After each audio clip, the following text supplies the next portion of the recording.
Welcome back, real estate rock stars. This is the first ever super special treat for you today, where myself and the guest are in person recording this, which has never happened before since I've taken over as host. So if today's the day for YouTube, if you want to go check it out on YouTube. But it was about a week ago when I had my buddy, Jay Mirando. He was popping on to record his episode on Rockstars. And I was like, dude, like, you're in Vegas. And he was like, yes, I am. And I was like, I'm going to be in Vegas next week for WealthCon and the Traffic and Conversion Summit. And I was like, do you just want to do this in person? And he was like, I have a full studio in my house. And so we are actually in his house today, Jay Mirando. And listeners, this is going to be a really good one for you if you are interested in flipping in particular.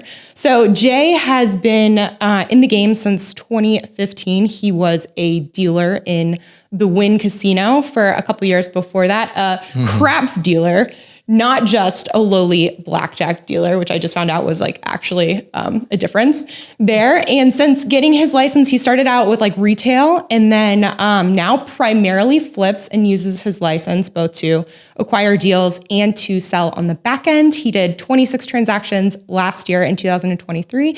And so today we're going to hang out with Jay Mirando. Thanks for coming on the Rockstars. Thank you. What is up, Shelby? I like that you added in craps dealer and not blackjack dealer. Yeah. Well, it's because I just found out there's slums. Yeah. No, nobody cares unless you're in the industry. And then when you're in the industry, you're like, blackjack dealer? Nah, I'm a craps dealer. Dude, okay.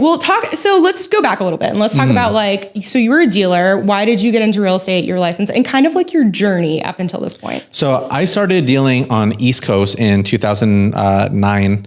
And then, but you could do that at 19 on East Coast. Out here, you have to be 21.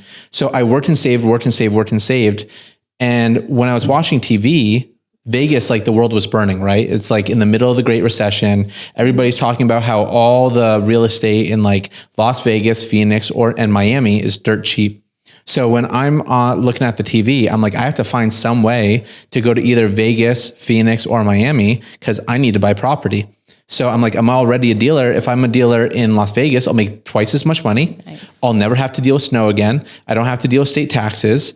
And I could like pick up property. So I started buying in 2011 and 12 out here for dirt cheap, right? And then we were talking a little bit off air about like the one that I cleaned up on, bought it for 74, sold it for 160, thought it was a genius. Yeah. And then right now it's worth like 310,000. And, but I started buying property then. I always wanted to be an investor. And then, I was working at the Wynn. Wynn was like a really good job as the top of the dealer industry, but I'm like, I can't get any higher than this. I mean, it's arguable whether a Cosmo or Bellagio or any of those is a better casino, but I'm already at the top of the dealer game. I have to do something else. And that's when I got my real estate license, quit my job. And then I wanted to get my real estate license and be a realtor. Even though I never wanted to be a realtor, I wanted to be an investor, but I knew that being a realtor would get me closer to investing, that I would have more knowledge of the community, really know the game a little bit more, and I'd be more prepared for when it's the time to. And then, so when you got your license, did you primarily work as like a normal realtor for a couple years before you started flipping, or like when did the flip come into play? Yeah, so I got my license in 2015. I was still working at the casino, but I went to grave shift so I could be a realtor during the day. Oh, cool. And then from 8 p.m. to 4 a.m. still throw cards at people. Worked with like one company, and I got lucky with Zillow leads back then because it was still worth it and it was still cheap. So I spent all my money on Zillow leads because I came in, I was always really good at working and saving. So I spent a lot of money on that. It started really working for me. And first year, 2015, I only made 14,000, but 2016, I made 87,000 as a realtor. And then 2017, I made like 114,000 as a realtor. And I bought my first flip in December of 2017.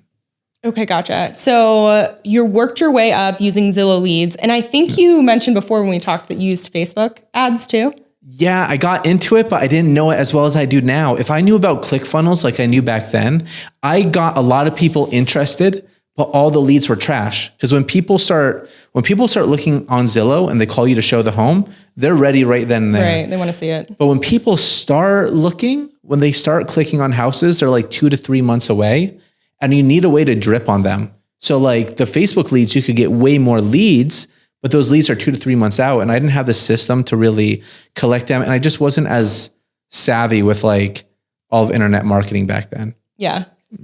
Well, it's a whole world that I'm like diving into now and find it very interesting, but that's a conversation for another day. Cause I want to make sure that we really hit on like the realities of flipping, because there's so many real estate agents who are like, you know, flipping is my next goal. I want to get into the investment space. And I really think that flipping would be a great way for me to generate like mass amounts of cash. So can you talk about, I guess, your journey, like flipping, and what I'd really like to hit on is like realities of it. Yeah. So in realities, because we were talking about your one flip from the 1800s, which is so much downside to that. But like, how did I get started in flipping? So all the catalyst to where I was probably going to end up flipping at any point anyways, but within being a realtor, I worked with some investors, and everyone's an investor until it's time to pull the trigger. So I get them into this house, great deal, perfect deal, right? And then they just back out of it and they're like, hey, you know, we just want to put our money somewhere else. We don't want to do this right now. I'm like, dude, do you know how good of a deal you have? If you could just buy this right now and then we could put it back on market tomorrow and you're still going to make $30,000. You could just do that right now and we could still go through with the sale. They're like, no, we just don't feel like it. And I got them such a good deal and they just threw money in the trash can. Like in my eyes, I'm like, they just threw money in the trash. Yeah. And I'm like, I can't rely on other people. I'm just going to do this myself. People get in their own way. They let the tiniest little things have them back out of contract, and they should just went through with it. But with how I got started, you need money to be a flipper, right? And there's ways that you could do it without money, but all the ways that people say to do it without money, they're like, oh yeah, partner with me. And they want to take a really good deal. And then they want to make all the money from it, right? And they're not going to partner with you unless it's like a grand slam deal, right? But realistically, you need a little bit of money. You need at least 10% down enough to do the rehab. Okay. You might, back when I first got started, they wanted you to put 20% down, especially when you had no experience and the money to do the rehab. So on some of my first deals, my first flip was in 2017, that was off MLS. And everything I bought in 2018 was either off MLS or another realtor saying, hey, Jay, I got one for you in case you want to take a look at it. So everything was within me using my real estate license. But, you know, realtors, we have drip systems and, you know, all the, you know, the auto searches. So I set up like 20 different auto searches, right? For myself. Yeah. And it's like, here's Old Henderson, this area, this square footage below this price. Here's Spring Valley, this area, this square footage below this price.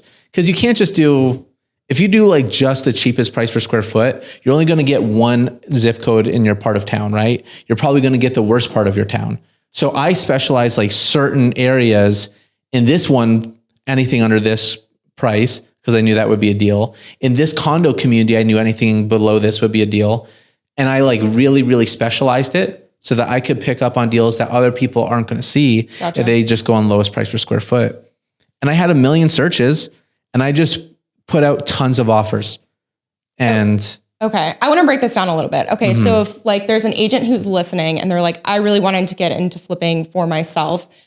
Step one in which they could do is identify which areas. So because hypothetically, if they're already an agent in their market, they already know kind of like where the hot areas are. And I guess maybe elaborate a little bit more on that, because so the step one would be to set up campaign, like drip campaigns for yourself. So you're notified when potential deals hit the market, but picking a location. So here's what I like. So what I like is areas that there's going to be a little bit of deferred maintenance. Deferred maintenance means they should have been doing work to their property and they didn't. So you want areas like in Las Vegas, anything under 1990 or 1980 is old, right? So I was looking for areas like 1960s, 70s, 80s, maybe even 90s that had a little bit of deferred maintenance. Maybe somebody has a bunch of trash in the front yard, their paint's a little bad, their carpet's bad, you know, stuff in their house just needs replacing. But when you get too old, it's complete tear down. Even though my first house was a complete tear down, but you want to be old enough to where there will be some deferred maintenance, right? So that's step one. I wanted areas safe enough to where I'm not going to get broken into, because that's the thing that's going to take up all your time and that's going to stress you out like crazy. If you're a realtor, you're probably hopefully already making some good money, and you can make more money being a flipper. I want you to be like a flipping empowered realtor, not somebody like if you were a realtor and being a flipper was just part of your tool belt. You know how the one guy from Bigger Pockets always says, like, if you have a hammer, everything's a nail. If you have a screwdriver, everything's a screw, right? This is just another tool to where if you saw something that would be like a paint and flooring flip, you can make the money off that. But I was looking for houses with deferred maintenance in areas that are still safe, because when I get broken into, those are the things people don't factor in, and it takes up so much of your time, so much of your stress. You're getting gray hairs, you're pulling your hair out. Like it really, really destroys your life when you get broken into a lot. And people don't factor in how much mentally it destroys you when you get broken into. Yeah, it's so weird. So I did, I've done, a bunch of flips throughout my days as well. And that's something that like I've actually never had to deal with. Was like break-ins. And when I was thinking about, so to add on to what he was saying about deferred maintenance and somewhere that's safe, like I also used to think about in Fayetteville where I did flips, it was like 3-2. So 3-bed, 2-bath with a garage is what everyone was looking for in the specific school districts. So basically, and I don't know how you feel about this, but I used to think about like, what is the most common, the average price point in the market, because that's the ones that are having the most interest and are more likely to sell quickly, as opposed to going for one that may have a large upside, but a really, high price point, but will sit on the market forever. So, go on. So as a flipper, you want 80% of after repair value minus repairs.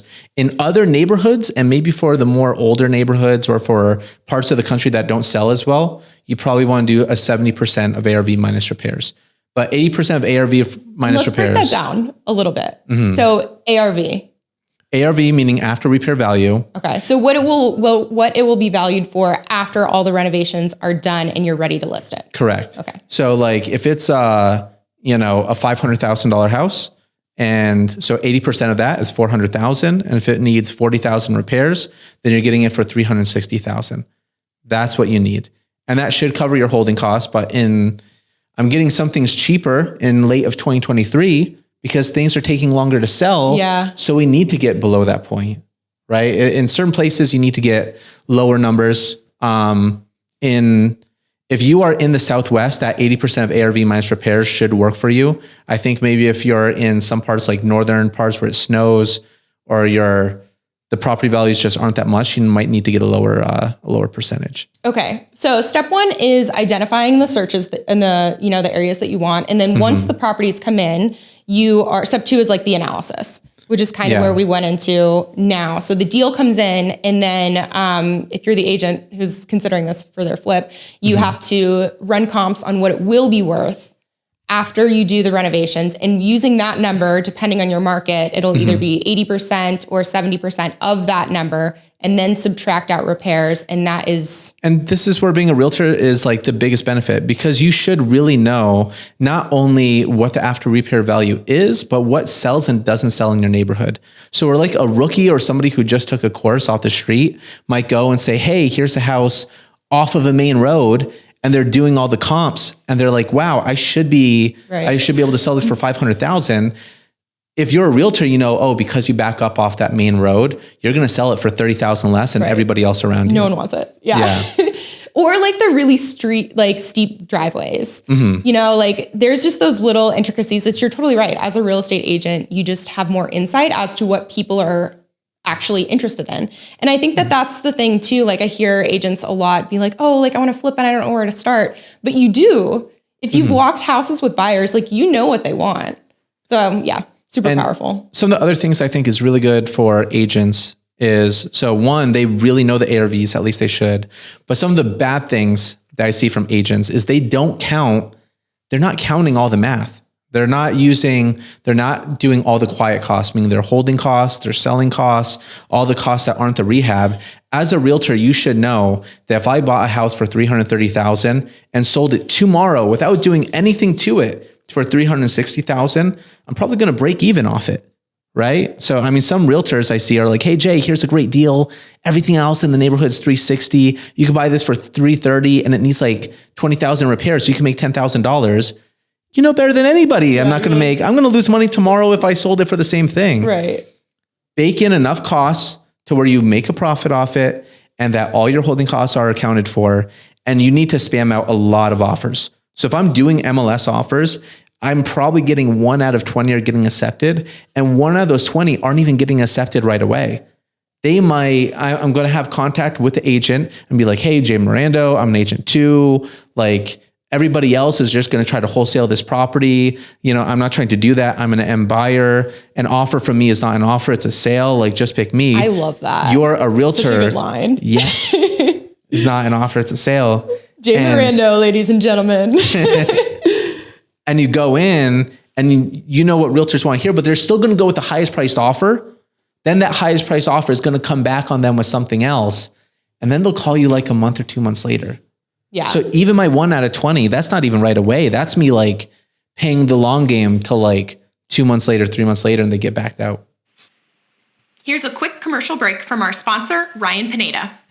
If you are trying to grow your real estate investing business, then you need to join us at Wealthy Investor. If you have no idea what Wealthy Investor is, it is our coaching program and community. We have helped thousands of students worldwide grow their business. Now, it doesn't matter if you're just getting started and you're trying to get that first deal. We can help you do that. If you're trying to scale your business and go from a few deals a year to a few deals a month, or even 7 figures a year, we can help you do that too. In fact, last year alone, we had over 30 students do over $1 million in revenue. And I'd love for you to be the next one. So it's pretty simple. If you're trying to grow your business and wholesale more homes or flip more homes or buy more rental properties, then you need to go to wealthyinvestor.com and book a free call with our team. It's super simple. We'll go on a strategy call with you and figure out how we can help you grow according to your needs. So all you got to do is go to wealthyinvestor.com, book the free call with the team, and we'll see you there. Now back to the show. Okay, so let's say that the people listening, they have the deal, they've identified the deal, they've run the numbers, at least really roughly, because we didn't go in the weeds as to like repair costs and all the holding costs and cost of sale and all that stuff. But the next piece, what is the next? I was going to say financing. Like, I'm curious about how you're financing this, but like, let's get like more granular. Are you having, let's say you find the deal. Are you having your contractor walk the property? Are you walking the property and doing the... Initially I did. If you are reading a book or taking a course or something, they're going to say, have 3 contractors come out to each property. Yeah. I mean, once you're doing like 30 properties a year, that's a little obnoxious. I just know how much it's going to cost. I know how much my contractors are going to charge me. I'm not having them walk the property these days. But early on, you have to protect your downside. So have multiple contractors walk it. And hopefully, if you're a realtor, you have contacts, and you could probably go in your brokerage's Facebook group and be like, yo, does anybody have anybody who does flooring or paint or this? And you could probably get some good referrals who are patient enough to deal with realtors who suck. Okay. So like, there's going to be some good painters there, and you have to get a few, because some are going to charge you way too much. Some are way too little. And hopefully you're a good realtor and you're good at negotiating things, and you can get them lower in price. You should have a skill set already there of negotiating people and whittling them down. Where it was like, okay, this is flipping for agents who already have experience as an agent. Like, it's not so much for the newbie. If you're not good at negotiating, you probably suck as a realtor. Like, hopefully you've already done this before and you have some people in your pocket. Okay, gotcha. So all of this already sounds like a lot of work, like so much work. So I want to come back to balancing real estate agent, like retail business and flipping. Yeah. But I want to get through, make sure that we have like the chronological steps first. And we were on the step where you say that you don't have a contractor walk it anymore. And so the implied task, so if you don't have a contractor, find some, and then learn the price points for your market. Yeah. And what you really want to know, the questions you should be asking, because they'll get you a different price depending on the way that you ask them. So you really want to know whether or not, because they're interviewing you too. Yeah. And you want to ask, what's your price per square foot to install laminate? What's your price per square foot to install tile? What's your price per square foot to install paint? So then if they're saying like $2 a square foot to install, laminate, which is expensive in this market, but the math is easy. So if it's 1,500 square foot house, that's $3,000. If you didn't ask them that beforehand, they might just have said $5,000. Yeah. But because you said, what's your price per square foot to install laminate? Now they have to say 3,000. And if they say 5,000, then it's like, whoa, walk me back from this. Why is it 5,000? Well, it's 2,000 install baseboard. Really? 2,000 install the baseboard. And then you can take them down to that. How much is your price per linear foot to install baseboard? And they should be saying like maybe $1 a linear foot. And it's like, okay, this is only 500 linear feet of baseboard, so it should be 500. If you ask each thing individually, you'll end up getting a lower number in case, rather than if you just ask them a blanket price. That's a really good point. Do you hire like a GC, or are you like subbing out and managing, being the project manager? I would sub out a GC if there was a GC who could do it for like 20% more than what I could do it, and they could just run the whole thing. I think I haven't been looking for a GC ever since COVID started. You have or haven't? I haven't. Yeah. Well, I have, but they're all like charging like 50% more, Crazy. 70% more than what I would pay. Like if I would flip this house for $30,000, a lot of the GCs were charging like $45,000. And I just don't think that's worth it. And anything is worth it for the right price. Like, I mean, I'll buy a Ferrari right now if you give it to me for like $80,000, right? Like I don't even flip cars, but I'm like, hell, I could sell for like 200,000 tomorrow. Why not? Right? Yeah, send it. Like any deal, even though people will say like, hey, I only buy 3 2s in Fayetteville. If you got a 2-1 in Fayetteville, but they're like, it's for $5,000. Sold. Yeah. Like just give it to me. Yeah. So. Okay. So at this point you don't have like a GC overseeing the projects. You have your painter, you have your flooring guy. With my team, like Marlon, like checks up on all the properties too. Between us, we can check up on the contractors. All the contractors have been with us for a really long time, and like the GCs are just subbing out all the contractors. Which like, if you're a property manager, which I'm super catering what I'm saying towards realtors. Yeah. But like property managers are doing all this for their clients anyways. It's like, oh, I need new. The old tenant kind of ruined it a little bit. We need new paint and flooring. You're already getting the paint and flooring person as a property manager, right? They're like basically managing whole entire rehabs for getting paid like $100 a month to be a property manager. So as a flipper, the profit is so much more. And if rather than spending $45,000, you're spending $30,000, that's $15,000 worth of profit. So if you're a property manager listening, you are coordinating rehabs. You're doing everything that a GC is doing. And you shouldn't be doing that, by the way, but you're doing everything a GC is doing for like pennies when you should be making a lot of money on it. This is my first like pause because I think or maybe it's not a pause. No, I just fucked it up. Because wait, you said property manager. Do you mean project manager? No, you mean property manager. Like actual property managers, the people who like manage their properties for like 8% or 10%. Yeah. When there's turnover and renovations have to be done, they're managing. That's what you're saying. Yeah. For all the realtors who are property, because I'm super catering this for realtors right now. Which I'm glad. That's a very good audience. So like you guys know property managers who are dealing with all this for like $100 a month from their, rental income, right? Or like an 8% management fee. They're doing everything that a project manager does, right? Which is insane. Yeah, it is. I think property manager, project manager, I think rental managers, I'll just say that. Yeah. I think rental managers do so much work, more work than anybody else in the real estate business. And they're doing the work of a project manager, except instead of getting paid like $10,000 to do it, they get paid $100 a month. Yeah. Property management, that's a whole nother conversation too. Yeah. Okay, but to bring it back. So at this point, we have rough idea on how to find the deal, how to run numbers, how to confirm pricing for contractors. So next is, how are you financing your deals?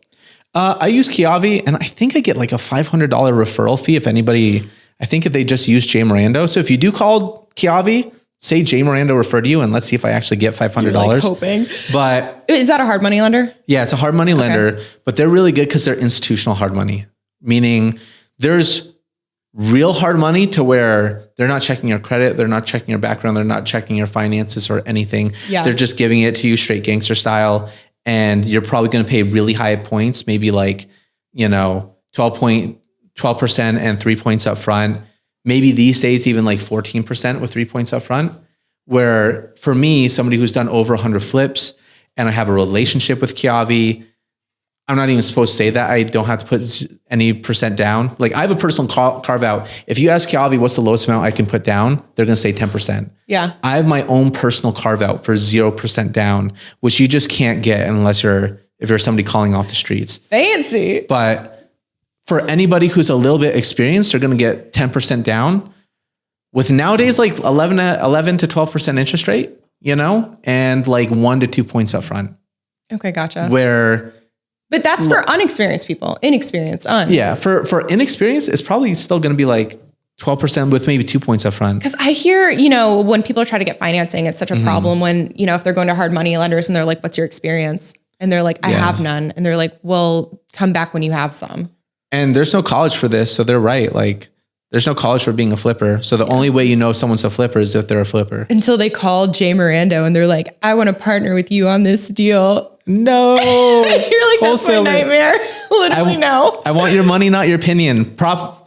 Partner with me with like giving me money, but like we put in there, I have 100% say on everything that happens. Yeah. Sign here. I'm not trying to have somebody else make it like a fun game. Oh my God, it'd be so fun. Let's just paint the walls purple. We're not doing that. You want to be really fun, blue cabinets. We're not doing that. We're not. Yeah. We're painting it white and beige. Okay. I'm sorry. So that's your thing too. I'm sure with your contractors, you have already picked out your, what's it called? Your style preferences, your specs essentially. And then they just know when they go in there, they just do the same thing every time, right? Yeah. It's basically the same thing every time. Okay. There's minor changes that happen per property, but for the most part, it's agreeable gray. We tried out white and different lighter colors. It doesn't work out. We're back to agreeable gray. And I would say that that's probably a consideration because, the designers who are listening are like, but I want to do, whatever specific thing I saw on Pinterest.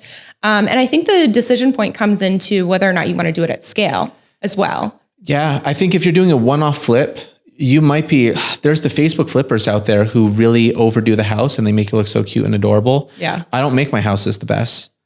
If it's in like a house that's like 350,000, which is not a lot in Las Vegas. If it's $1 million house, you need a super attention to detail.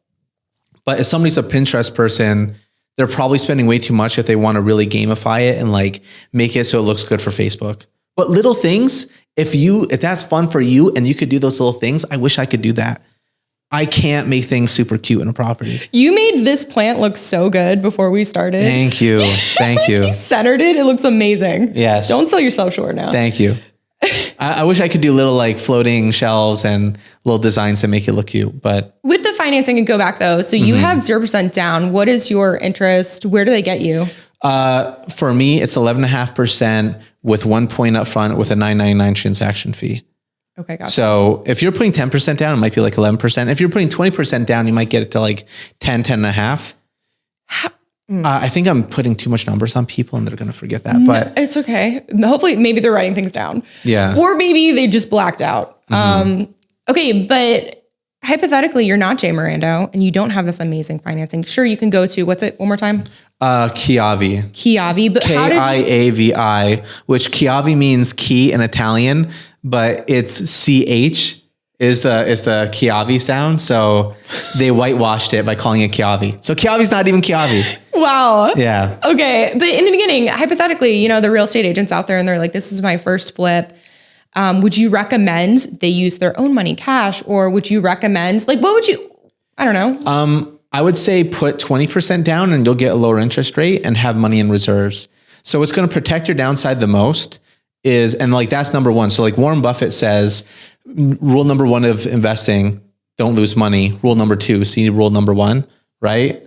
Like do not lose money on the property. Make sure that you're not going to be stuck with it. Make sure that, just don't lose money. And I think the more powerful way to protect yourself is has proper reserves. Because I see a lot of investors not factor in all their holding costs, not factor in some things that happen that's not expected. Maybe they're broken into, maybe it's an older house and some additional things have to happen that they didn't quite expect, which is always. why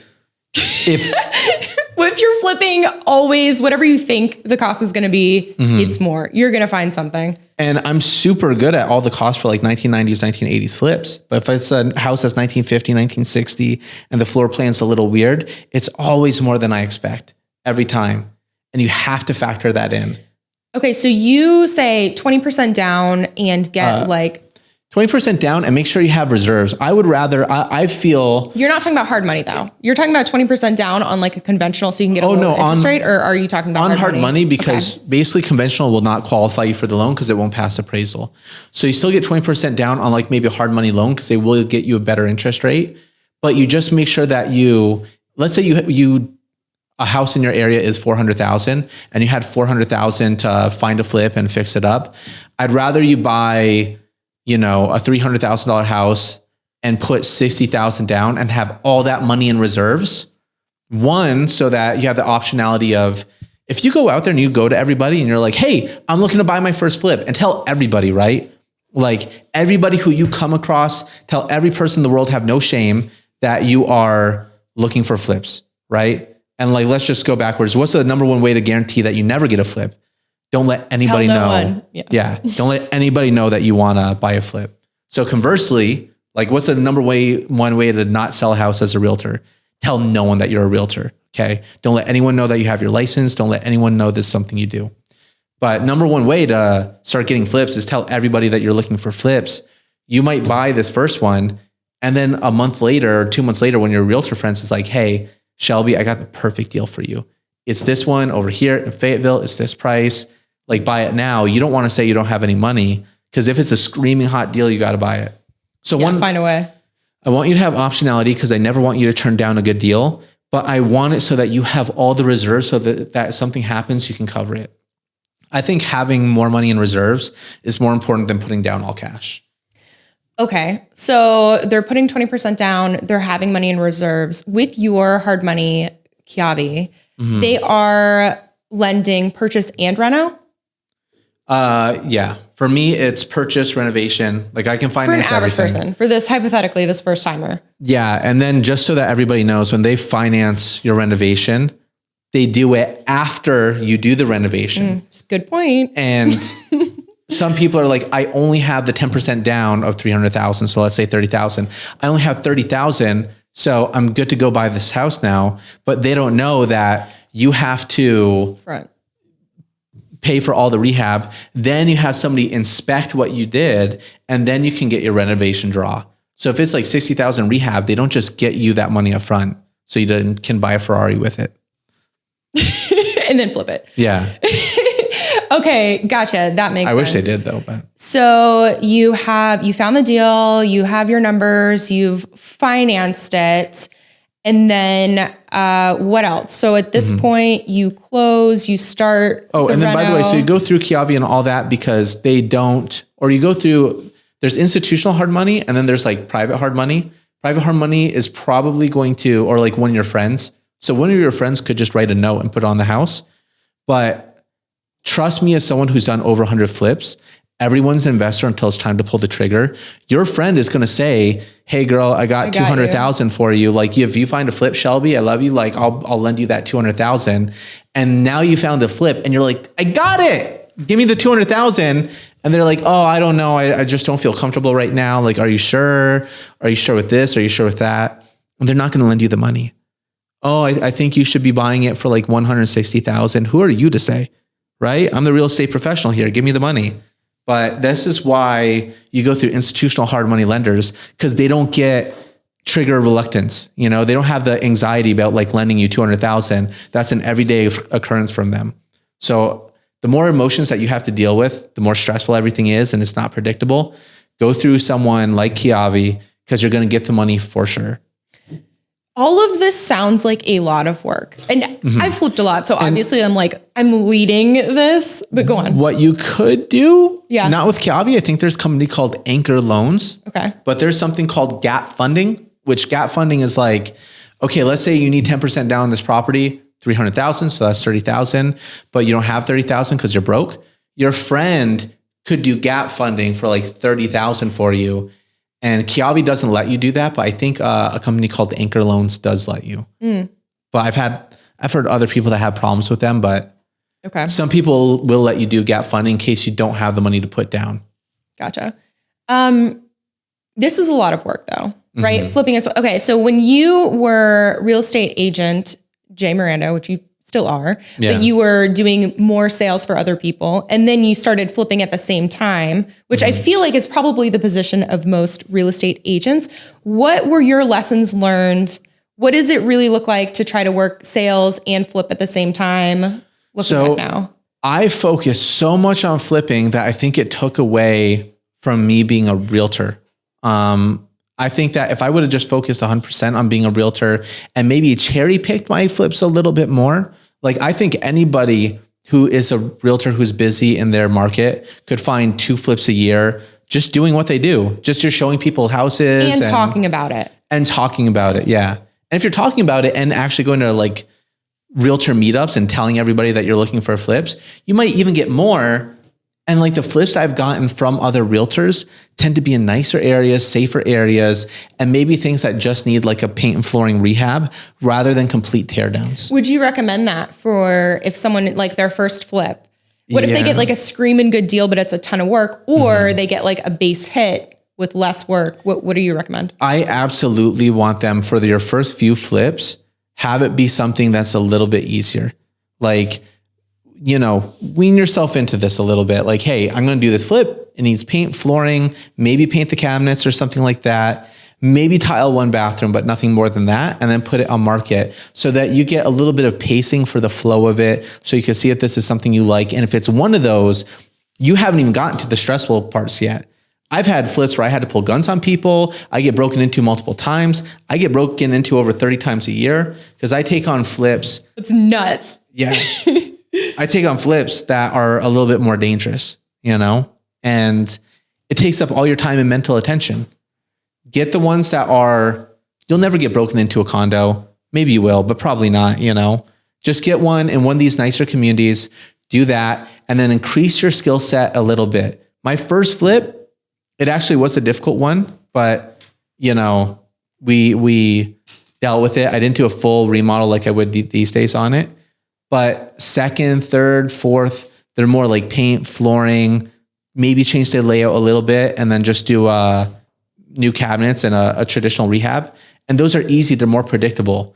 And then as you start to increase your difficulty, thank God, like the worst house that we did, Marlon, I think was 2021 in the middle of COVID, probably on Oneida, right? That was one to where like drilling into concrete, putting in new water lines, doing other stuff. It was a lot. If that was my first flip, I don't know what I would have done.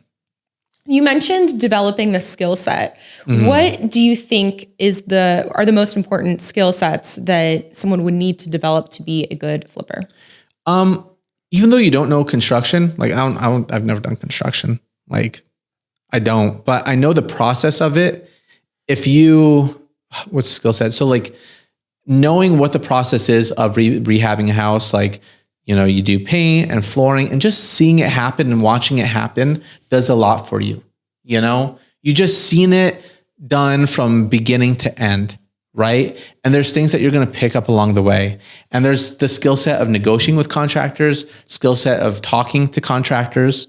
And just like when you're a realtor, when you do a lot of deals, it conveys in your voice, even if you don't say it. Like they know when you've never sold a house, they know whether you sell, 2 houses a month because it shows up in your voice. When you talk to contractors and you've never rehabbed a house before, I can't even think of what it was like to do that, but it will show, your rookiness will show. And at this point, when I talk to contractors, they don't even make me put money down up front. I'm not putting up half the job. They like do the work first and then I pay later. They know that I know my shit, right? I talk about the other houses I do. I talked about how I did this one. I talked about the other one on the other street. I'll show them a picture. Yeah. And they know that they're talking to someone who's real and they're not going to try to boost the numbers up on you. I laugh because it's so true. It's like clients can like smell it. They can hear it. They can sense it. And same with contractors. And then the minute they're like, oh, I got myself a newbie, like bring it. You know what I mean? Yeah. And it's hard.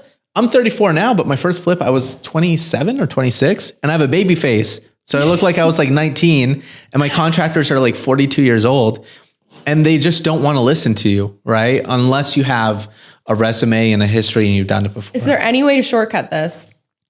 You could work with a flipper. Even when you work with a flipper, you're probably only seeing certain moments. You're not handling the back end phone calls. So you're not handling the real parts.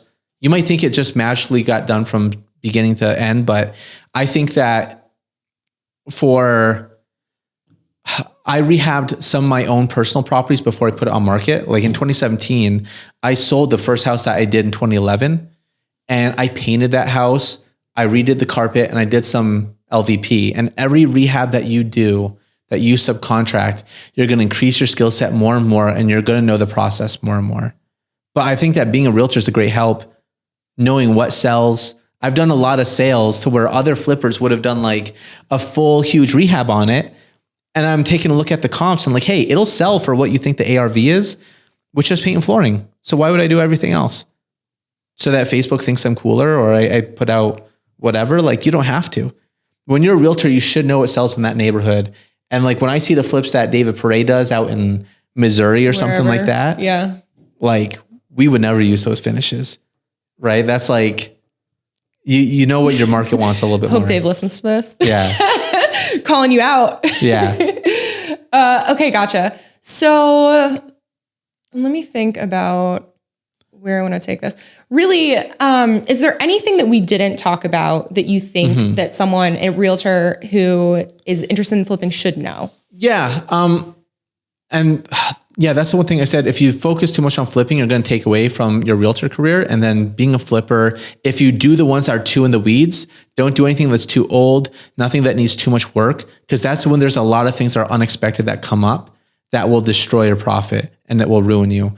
Take the ones you're going to find deals as a realtor that will come up organically, especially if you're looking for it, that will be screaming deals that are kind of easy. And I think I want to kind of nail this home with like Warren Buffett. His whole entire business model is basically flipping. He takes businesses that are underpriced assets and he fixes them up and he runs them, and then he sells them down the road, or he holds them forever.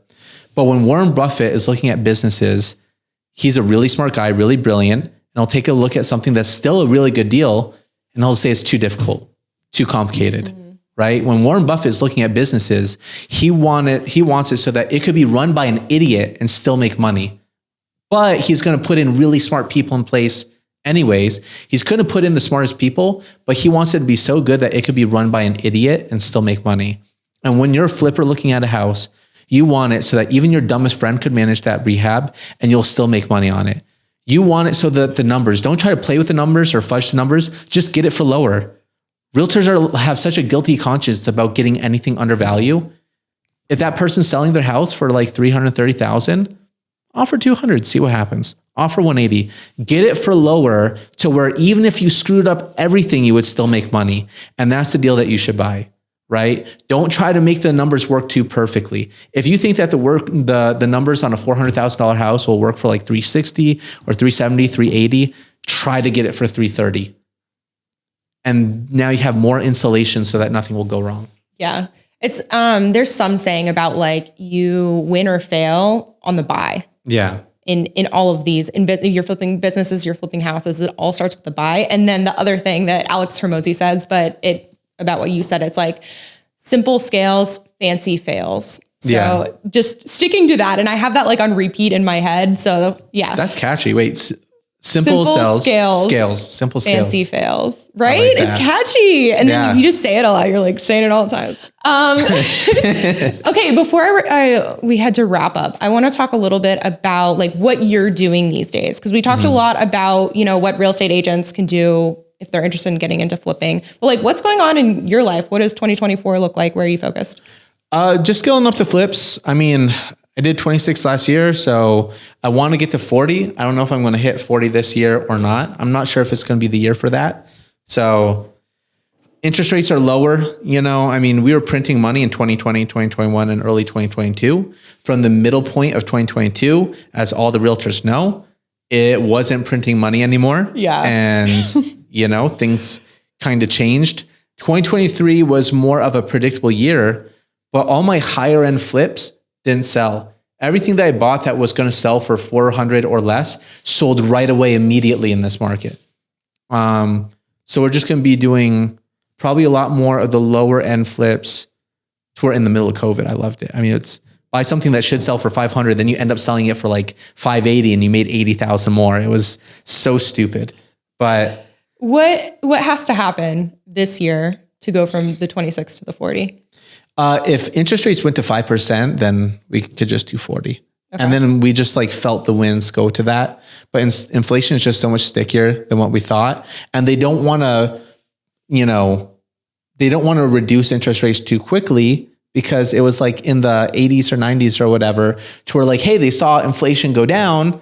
So then they lowered interest rates and then it went back up again. And they saw them always playing this game, trying to catch up and everybody going up and down. They're like, we're not going to do that this time. We're going to take our time and we're going to make it so that when we lower interest rates, we never go back up. So you're not going to see them drop it too quickly like they did in decades past. So, I mean, hopefully we get to 5%. Yeah. So really it's just rates. It's like not deal flow. It's not your team. It's not your capacity. It's like, I'm getting involved in, I mean, if a deal is really good to where I can't say no, I'll never say no. Even if I have to make it happen. Yeah. Even if I have to rob, borrow, whatever for the money, like I'll get the money to just buy it. And there's one thing that I'm trying out. So like as a realtor, there's certain things that if you got in at the right time, things were just really underpriced and you found it out before anybody else. In Zillow, it used to be really good. And then right now it's a Zillow lead, really expensive, right? I mean, you need to pay thousands of dollars to have any success with Zillow at all. And you're still overpaying. Facebook leads back in 2017, super cheap. I know flippers who in 2018, 2019 figured out text message marketing, and they're the first ones to do text message marketing. Nowadays, everybody does it. So because they're the first ones to do text message marketing, they made millions of dollars on it because nobody else figured it out. There's one thing that's going on right now, which is the AI software for cold calling. And I'm going to spend a couple thousand on it. I'm going to try it out. If that blows up and I'm getting like 5 deals a month, then I guess I'm getting 5 deals a month, right? Like if that works as good as text message, then I guess I'm just going to make millions this year until everybody else finds out. And then nobody else is going to catch up to it till like 3 days later. No, everyone who's listening to this podcast is going to go do it right now. They're blowing your idea out of the water and you're screwed. They're not going to do it until like somebody else says, oh, now they had success. And I know some people are having success with it. They're picking up a few deals. So I don't know. That's what's coming. Yeah. Okay. Cool. If I got multiple houses that could sell for 400,000, I could pick it up for 250. Then I buy 100 houses this year. It's just being able to find that. Gotcha. Okay. Couple wrap up questions. Yeah. One, what is your favorite app or tool? App or tool? It can be business, life, whatever. I mean, I just straight up use FaceTime and message, like text message. FaceTime, I run the whole business off of FaceTime. Like, really? Yeah. Like contractors and stuff. Yeah, just contractors, Marlon, everything else. Okay. Like I'm just on using mobile hotspot on my phone, using my laptop, and then just FaceTime everybody. Cool. Okay. What events are you going to in 2024? Ooh, next week I got Collective Genius. Really excited about that. Cool. So that's the mastermind of all flippers, wholesalers who do like pretty good business. So always learn something there and network with amazing people there. I don't know if anything else. Yeah. Maybe mainly Collective Genius 4 times a year. Oh, are you going to go to all 4? Yeah, I'm pretty sure I'm going to go to all 4. Oh, okay, perfect. Okay, so how can listeners help you in your business? Like what action do you want them to take? How they could help me is, I guess, follow me on Instagram, Vegas Flipper J. If you do lend money, I'm always looking for extra money. So whether they want to put a lien on one of the homes or they did want to finance something, or I have a harder time financing mobile homes. So Kiavi, if they do finance a mobile home, they want like 1,000 exceptions and you need an exception from like their branch manager and you have to be like, listen, I really do it, but they make it so difficult. I just don't want to do it. So if anybody had if they had money that they wanted to lend out, make like 12% interest rate or something. Then that was my next question. I was like, how much are they getting? These days I'll do 12%. I wouldn't have done that like 2 years ago, but yeah, 12% interest rate, put it right on the property, note, lien, deed of trust, all that, everything that you expect. And then, I think that's it. I might ask, I'm getting involved with this thing on solar. And then if you just do a referral, you can make money on it. I'm still waiting for some more info, but solar's the new real estate. That's like what we just found out before we hit record. I was like, okay, license out the window, going all in on solar. Oh, they come after, obviously. They come after our commissions on the realtor side of things, but on $30,000 worth of solar, they sell it for $50,000, make $20,000 commission. Yeah, it's nuts. So we as realtors are the bad guys, but solar agents can just do whatever they want, carte blanche. Wild West. Wild. Yeah. Okay. And then you mentioned it once, but where can people reach out to you? At Vegas Flipper J on Instagram or on YouTube at Jay Mirando Show. Hell yeah. Perfect. And guys, if you want to hang out with me and the owner of the show, we are The Shelby Show and Aaron and Muchastegi on the gram. So check us out. And please hit us with feedback. We want to know, do you love Jay? Do you hate Jay? You never want him back again? Hate it. Or are there like specific topics or people that you want us to interview? Because we're always looking for feedback and we'll immediately implement it. So Jay, thanks for letting me in your house. Thank you. Thanks for coming. Thanks. And Real Estate Rockstars, thanks for listening.